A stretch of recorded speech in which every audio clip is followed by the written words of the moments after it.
Hi കൂട്ടുകാരെ, എല്ലാവർക്കും സ്വാഗതം. എൻ്റെ യൂട്യൂബ് ചാനലിൻ്റെ വർഷത്തെ കാത്തിരിപ്പിനൊടുവിൽ കോടതി വിധിയിൽ ദിലീപ് കുറ്റക്കാരനല്ല, വെറുതെ വിട്ടു. ഇത് സംഭവിക്കുമെന്ന് എല്ലാ സിനിമ പ്രവർത്തകർക്കും രാഷ്ട്രീയക്കാർക്കും മാപ്രകൾക്കും പൊതുജനങ്ങൾക്കും അറിയാവുന്ന കാര്യമാണ്. പണമുണ്ടെങ്കിൽ ഏതൊരു കൊലപാതകിയും അവൻ കൊല ചെയ്തിട്ടില്ല എന്നുള്ളത് വരുത്തി തീർക്കും. അതുപോലെ ചില വക്കീലന്മാർ അവരുടെ കഴിവ് തെളിയിച്ചിട്ട് നിരപരാധിയെ ശിക്ഷിക്കില്ല. ഇതിൽ വിധി വന്നു, വിധി കേട്ടു പുറത്തേക്കിറങ്ങിയ ദിലീപ് പറയുന്നുണ്ട്, ചലച്ചിത്ര പ്രവർത്തകരുടെ അമ്മയുടെ എല്ലാവരും ചേർന്ന് ദർബാർ ഹാൾ ഗ്രൗണ്ടിൽ ഒത്തുകൂടിയ ദിവസം ക്രിമിനൽ ഗൂഢാലോചന എന്ന ഒരു വാക്ക് പറഞ്ഞുകൊണ്ട് മഞ്ജു സംസാരിച്ചിരുന്നു. അതിനുശേഷമാണ് ദിലീപിനെ കൂട്ടിലാക്കിയതും 85 ദിവസത്തോളം കിടന്നതും ജയിൽവാസം കഴിഞ്ഞ് പുറത്തു വന്നതും ശേഷം 8 വർഷം.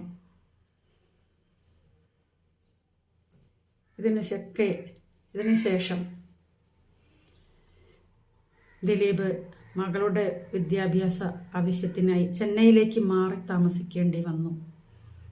സ്വന്തം മകൾക്ക് വിദ്യാഭ്യാസം കൊടുക്കാൻ പോലും പറ്റാത്ത വിധം ആളിവിടെ നിന്നും പരിഹാസത്തിൻ്റെയും പോർവിളിയുടെയും കൂടെ താമസിക്കാൻ പറ്റാതെ, സ്വന്തം വീട്ടിൽ കിടന്നുറങ്ങാൻ പറ്റാതെ, മകൾക്ക് പഠിക്കാൻ പറ്റാതെ ട്രോമയിലോട്ട് പോയിക്കൊണ്ടിരുന്നപ്പോഴാണ് ചെന്നൈയിലേക്ക് മാറി താമസിച്ചത്. ഈ 8 വർഷം കൊണ്ട് ദിലീപ് നേടി, സ്വന്തം മകളുടെ വിദ്യാഭ്യാസം പൂർത്തീകരിച്ചു, ഡോക്ടറായി എറണാകുളത്തൊരു ഹോസ്പിറ്റലിൽ ജോലി ചെയ്യാൻ തുടങ്ങി. അതിജീവിത കുറച്ച് സിനിമകളിലൊക്കെ ആക്റ്റീവായി വന്നു. അതിജീവിതയാണ് ഞാൻ എന്ന് പറഞ്ഞ് മുന്നോട്ട് വന്നു. കുറേ വക്കീലന്മാർ കാശുണ്ടാക്കി, കുറേ പേർ ജയിലിൽ പോയി, ബാക്കിയുള്ളവർ പുറത്തുനിന്ന് അഭിപ്രായങ്ങൾ പറഞ്ഞുകൊണ്ടിരിക്കുന്നുണ്ട്. നമുക്കാർക്കും ഇതിലൊരഭിപ്രായം പറയാനില്ല.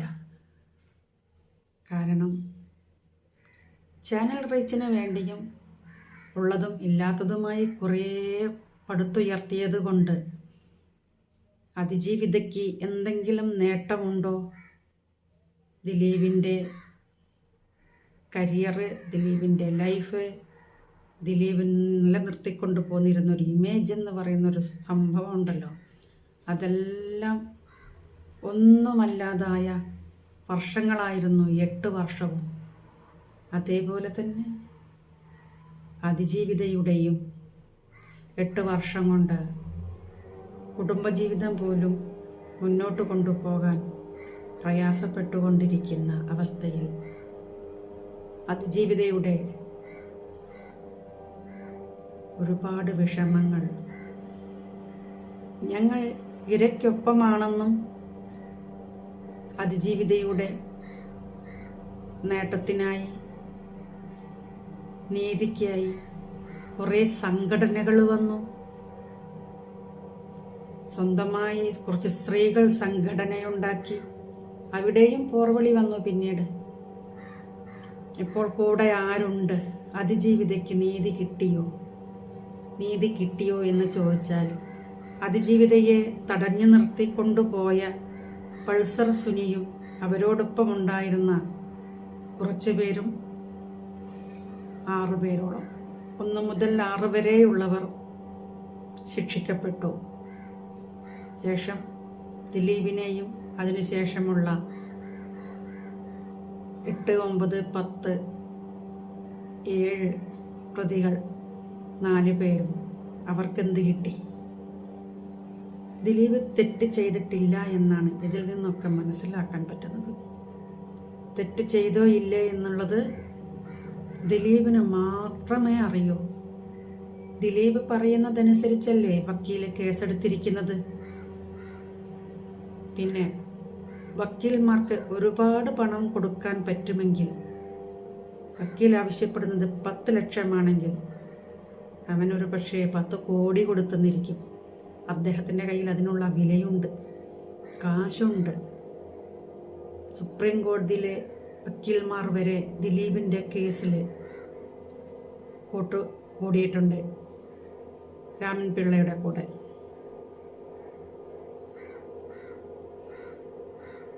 BA ആളൂരിനെ പോലെ മറ്റൊരാളൂരായിരിക്കുന്നു രാമൻ പിള്ള.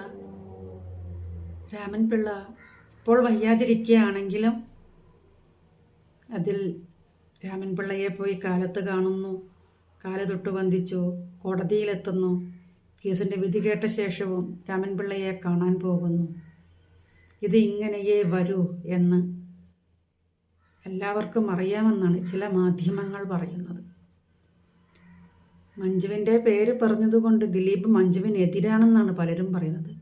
മഞ്ജുവിൻ്റെ പേര് അവിടെ പരാമർശിച്ചത് ആ ഒരു പരിപാടി ഞങ്ങളൊക്കെ കണ്ടിട്ടുണ്ട്, പലരും അത് കണ്ടിട്ടുണ്ട്. മഞ്ജു ഒരു എതിർപ്പും ആരെയും പറഞ്ഞിട്ടില്ല. ഇതൊരു ഗൂഢാലോചനയുടെ ഭാഗമായിട്ടാണ് നടി ആക്രമിക്കപ്പെട്ടത് എന്ന് മാത്രമാണ് പറഞ്ഞത്. അതുകൊണ്ട് നടിക്കൊപ്പമാണ് എല്ലാവരും എന്നാണ് അവർ പറഞ്ഞിട്ടുള്ളത്.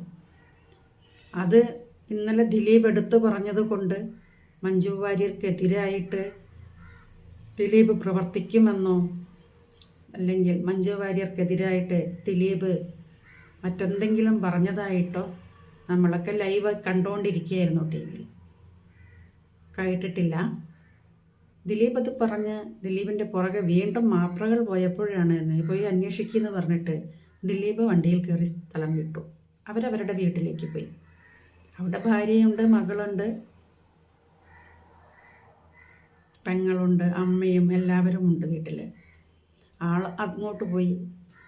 അത് കഴിഞ്ഞ് ആളിനി അങ്ങോട്ട് പോകുന്നു എന്നുള്ളത് മാപ്രകൾ നോക്കേണ്ട ഒരാവശ്യവുമില്ല.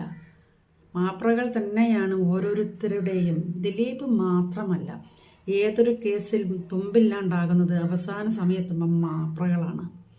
ഈ മാപ്രകൾക്ക് ചാനൽ റീച്ച് കിട്ടാനും അവരുടെ ജോലി നഷ്ടപ്പെടാതിരിക്കാനും അവരെന്തും വിളിച്ച് പറഞ്ഞുകൊണ്ടിരിക്കുകയാണ്. ഇതിൽ പറയുന്നത് ഒന്നും ആയിരിക്കില്ല സത്യം. ഈ മാപ്രകൾക്ക് മെനഞ്ഞുകൂട്ടി പറയുന്നതിന് കാശൊന്നും ചിലവില്ലല്ലോ. പിന്നെ മാപ്രകൾ വിചാരിച്ചാൽ എന്താണ് ഇവിടെ നേടാൻ കഴിയുക?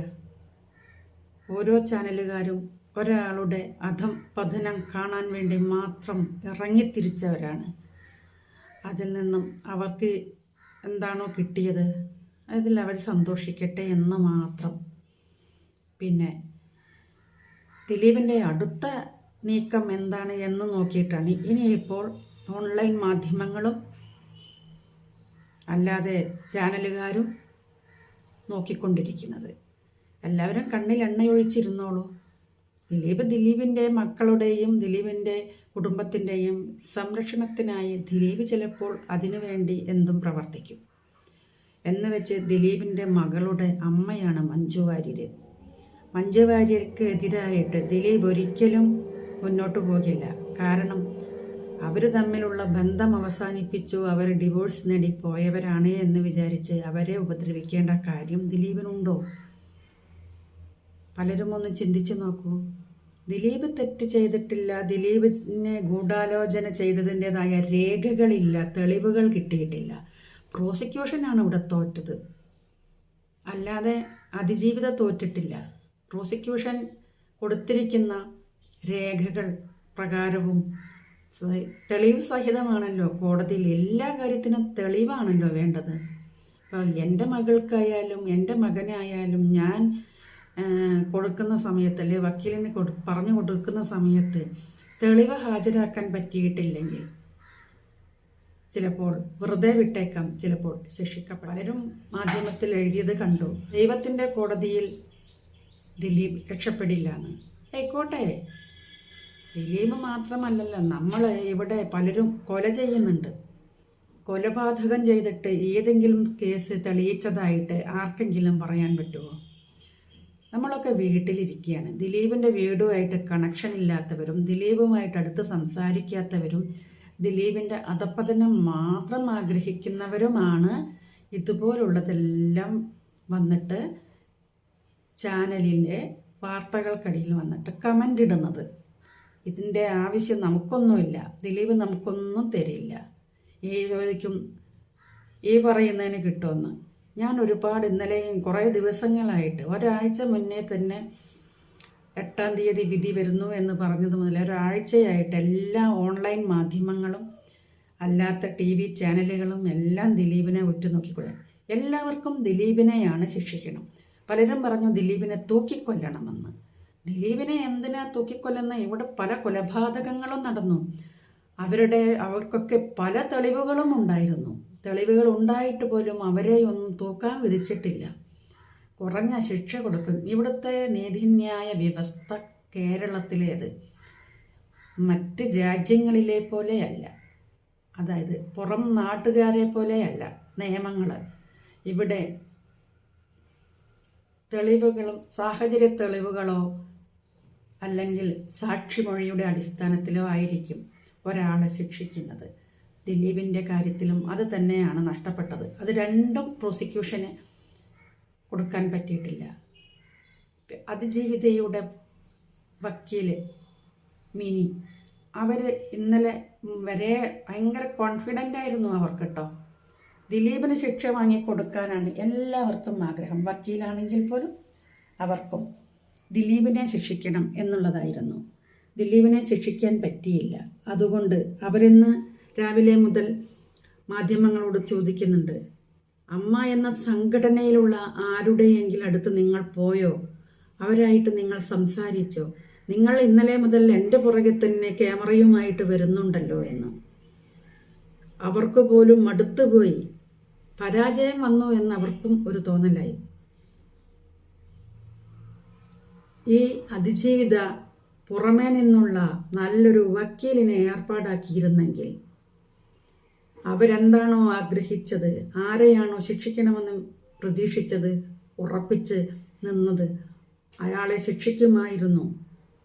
അല്ലാതെ ഗവൺമെൻറ് പറയും ഞങ്ങൾ അങ്ങനെ ചെയ്തു തരാം, ഇങ്ങനെ ചെയ്തു തരാമെന്ന്. അതിജീവിതയ്ക്ക് കാശുണ്ടായിരുന്നല്ലോ, അതിജീവിത കുറച്ച് പൈസ കൊടുത്ത് വക്കീലിനെ നിർത്തിയിരുന്നെങ്കിൽ ഇങ്ങനെ ഒന്നും സംഭവിക്കില്ല. ഇനിയെല്ലാം തീരുമാനമെടുക്കേണ്ടത് അതിജീവിതയാണ്. കൂടെ ഭാഗ്യലക്ഷ്മിയുണ്ട്, മഞ്ജു വാര്യരുണ്ട്, പിന്നെ വേറെയും കുറച്ച് പേര് അവർക്ക് സപ്പോർട്ടുണ്ട്. അത്രയേ അവർക്ക് സപ്പോർട്ടുള്ളൂ. സിനിമാ മേഖലയിലുള്ള പലരും അവർക്ക് എതിരായിട്ട് നിൽക്കുന്നുണ്ട് എന്നാണ് മനസ്സിലാക്കാൻ പറ്റിയത്. അവർക്ക് ശിക്ഷ കാലാവധി എത്രയാണ് ഇപ്പോൾ? ഇനി 12-ാം തീയതിയെ അതറിയാൻ പറ്റുകയുള്ളൂ. അതിനുശേഷമേ അറിയാൻ പറ്റുകയുള്ളൂ എന്തൊക്കെ ശിക്ഷകളാണ്. പല വകുപ്പുകൾ പ്രകാരമുള്ള ശിക്ഷകൾ അവർക്ക് കൊടുക്കുമായിരിക്കും. അപ്പോഴും ഇവിടെ ആരും തന്നെ ദിലീപിനെ അനുകൂലിച്ചവർ അല്ലാതെ മറ്റാരും തന്നെ തൃപ്തരല്ല. ദിലീപിനെ തൂക്കിലേറ്റുക, ദിലീപിന് പരമാവധി ശിക്ഷ വാങ്ങിക്കൊടുക്കുക, ദിലീപിൻ്റെ കരിയറും ഇനി ഇവിടുന്ന് അങ്ങോട്ടുള്ള ജീവിതവും എല്ലാം ജയിലിൽ കഴിയട്ടെ എന്ന മുദ്രാവാക്യമാണ് ഇപ്പോൾ ഇവിടെ കണ്ടുകൊണ്ടിരിക്കുന്നത്. അങ്ങനെയാണെങ്കിൽ ഇതിനേക്കാൾ വലിയ ഈ ശബരിമലയിൽ ഇത്രയും സ്വർണം മോഷ്ടിച്ച സ്വർണം പാളികൾ മാത്രമല്ല, എത്ര പേര് അതിലുണ്ട്.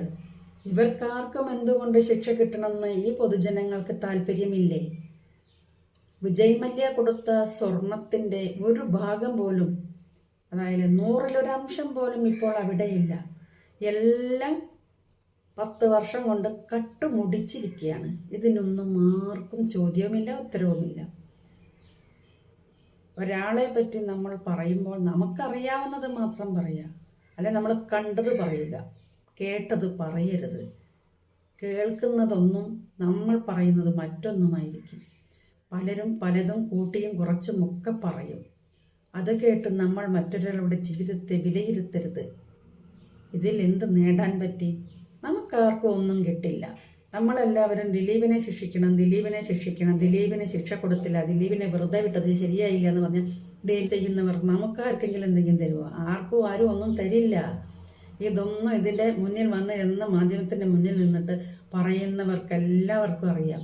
പിന്നെ എന്താ, ഓടുന്ന വണ്ടിക്ക് ഒരു മുഴം മുമ്പേ ഒരു ഏറ്. അതാണ് ഇപ്പം നടക്കുന്നത്.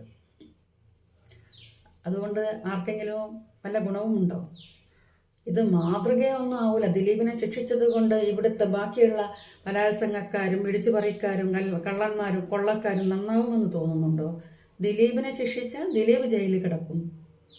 അയാൾ അവിടെ കിടന്നിട്ട് കുറേ നേരം ഇരിക്കും. നേരത്തിന് ഭക്ഷണം കിട്ടും, ശിക്ഷ കാലാവധി തീരുന്നത് വരെ. ഇനിയിപ്പോൾ എന്ത്, അതിജീവിതയ്ക്ക് ഇപ്പം ദിലീപിനെ ശിക്ഷിച്ചാൽ മാത്രമേ അതിജീവിതയ്ക്ക് നീതി ലഭിക്കുന്നുള്ളൂ എങ്കിൽ മേൽക്കോടതിയിൽ പോകാമല്ലോ. കീഴ്ക്കോടതിയല്ലേ ഇവിടെ തെളിവില്ലാത്തതിൻ്റെ അടിസ്ഥാനത്തിൽ വെറുതെ വിട്ടിരിക്കുന്നത്. അപ്പം മേൽക്കോടതിയിൽ പോയി കൊടുക്കുക. സുപ്രീം കോടതി വരെ പോകാനുള്ള ഓപ്ഷൻ ഉണ്ടല്ലോ. പിന്നെ എന്തിനാണ് ആളുകൾ ഇവിടെ ഇങ്ങനെ അതും ഇതും ചർച്ച ചെയ്ത് വെറുതെ സ്വന്തം ചാനലിൻ്റെ റീച്ച് കൂട്ടിക്കൊണ്ടിരിക്കുന്ന സമയം കൊണ്ടേ അങ്ങനെ വല്ലതും ചെയ്യാൻ വേണ്ടിയിട്ട് ആ പെൺകുട്ടിക്ക് അതിജീവിതയ്ക്ക് സപ്പോർട്ടായി നിന്നിട്ട് അതാണ് വേണ്ടത്. അല്ലാതെ ആ സ്വന്തം ചാനലിൽ റീച്ച് കൂട്ടിക്കൊണ്ടിരിക്കുന്നതിൽ നല്ലത് അതാണ്. അപ്പോൾ അതിജീവിതയ്ക്ക് നീതി ലഭിക്കട്ടെ, മേൽക്കോടതിയിൽ പോകാനുള്ള എല്ലാ കാര്യങ്ങളും റെഡിയാക്കി മുന്നോട്ട് പോട്ടെ അതിജീവിതയ്ക്ക്. ആരാണോ ഗൂഢാലോചന നടത്തിയത്, അതിൻ്റെ പിന്നിൽ ആരാണോ പ്രവർത്തിച്ചത്, ഇവിടെ ദിലീപാണെന്ന് ആരും പറയുന്നില്ലല്ലോ. ദിലീപിനെ ശിക്ഷിക്കണമെന്ന് മറ്റുള്ളവർ വളച്ച് കെട്ടിക്കൊണ്ടുവന്ന് പറയുന്നതാണ്. ദിലീപാണെങ്കിൽ ദിലീപിനെ ശിക്ഷിക്കണം. അല്ല, വേറെ ആരെങ്കിലുമാണ് ഇത് കൊട്ടേഷൻ കൊടുത്ത് അതിൻ്റെ പുറകിൽ പിടിപ്പിച്ച് ഗൂഢാലോചന നടത്തിയതെങ്കിൽ അവരെ ശിക്ഷിക്കട്ടെ എന്ന്. ഇപ്പോൾ ഒരു കാര്യം മനസ്സിലായി. ഇന്നലത്തെ വിധി വന്നതിന് ശേഷം വരുന്നതിന് 2 ദിവസങ്ങൾക്ക് മുമ്പും എല്ലാവർക്കും ഒരേ തുല്യ അളവിലുള്ള ശിക്ഷ കിട്ടുമെന്നാണ് അതിജീവിതയുടെ വക്കീൽ ഒരുവിധം ഓൺലൈൻ മാധ്യമങ്ങളിലെല്ലാം പറഞ്ഞത്.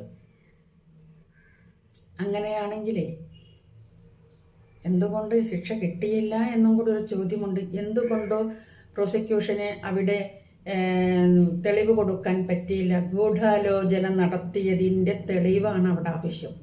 അങ്ങനെ ഒരു നീതി കിട്ടാൻ വേണ്ടിയിട്ട് അങ്ങനെ ഒരു രേഖ ഉണ്ടെങ്കിൽ അത് കൊടുക്കാലോ. ഇനിയും കൊടുക്കാം, മേൽക്കോടതിയിൽ കൊടുക്കൂ. എല്ലാവരും വിചാരിക്കുന്ന പോലെ ദിലീപിനെ ജയിലിൽ കൊണ്ടുപോകട്ടെ, അയാൾ ശിക്ഷ അനുഭവിക്കട്ടെ. അത് കണ്ടിട്ട് പുറമേ നിന്നിട്ടുള്ള പലരും സന്തോഷിക്കട്ടെ, എല്ലാവർക്കും സന്തോഷവും കിട്ടട്ടെ. ആൾ പുറത്തു നിന്നതുകൊണ്ട് ആർക്കെങ്കിലും ബുദ്ധിമുട്ടുണ്ടായിട്ടുണ്ടെങ്കിൽ അവർക്കും കൂടി സന്തോഷം കിട്ടട്ടെ.